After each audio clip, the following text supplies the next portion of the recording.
তুমি বলে অশিক্ষিত মূর্খ বেটা কে কইছে ও বাড়ির সবিকে কইছে আমারে কেন তুই কিতা কইছ আমি যে কইছি হইছি নানি আমরা বাবা এখানে আরুয়া আমি আদর হইতাম কেন আমি শিক্ষিত আমি জেনারেল লাইনে ক্লাস 2 পাস জেনারেল লাইন কিটা গো তুমি তো বুঝতে নাই বগলম বেটি মাইজু মনে বুঝছো নানি গো আমরা বাবাই তোমারে বুঝাইয়া কইতে পারে না বাবাই মনে করে লাইনের কথা কইবা তোমার মাথা কইলাম বে আরেকটা বাদ মত পাই না মাতলে মাইয়া করতে বানাইলো এনোকে রাগ করার কিটা আছে একটু বুঝাইয়া কইলো কি তোমরা কিতা বুঝা কইতা তোমরা কোনটা বুঝোনি তোমরা মাথাত কোনটা আসেনি দেখো সান বুড়া বেটা খালি নিসা মাত মাতে ওই দিন কইছো না আমার মাথাত গুবরে ভরা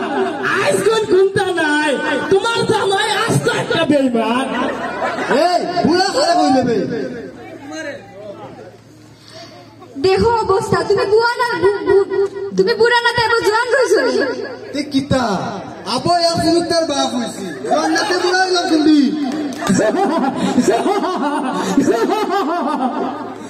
সুলতানি বাকিয়া লটকে গেছে কি তাল বলে আপু জোয়ান হইছে তুই আর মাতিটা জাগির বাচ্চা উস্তা একটা মারিলি মনে তুমি কিতা আসির বাচ্চা নি বেকুবল গলের বেকুব মাতে যে আমরা দেখো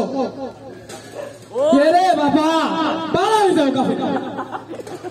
আর ওয়া বেটা ভালো হইলি নি এখনো রে বাবা আব্দুল হাসিম আরুয়া নাই আব্দুল হাসিম রে আরুয়া কইয়া আইসে বালাইছে বিপদে বালাইয়া গেলেনি কান থেকে জানাস তো মদরিসা দিলে ভালো করিয়া দে মদরিস ফিফরাডুল গোলা লইয়া আছে ফ্রাকনাসুল মাইশা দিলাই করে চুরা বন্ধুর ফুয়া গেলেনি কান থেকে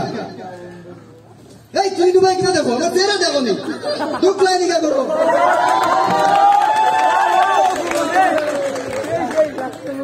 সবাইকে অসংখ্য ধন্যবাদ আঞ্চলিক ভাষায় নাটক উপস্থাপনা করার আমাদের সবাইকে আনন্দ দেওয়া আমাদের উপস্থাপনা করতে গিয়ে যদি ভুল ত্রুটি হয় তাকে সবাই ক্ষমা সুন্দর দৃষ্টিতে দেখবেন সবাইকে ধন্যবাদ আসসালামু আলাইকুম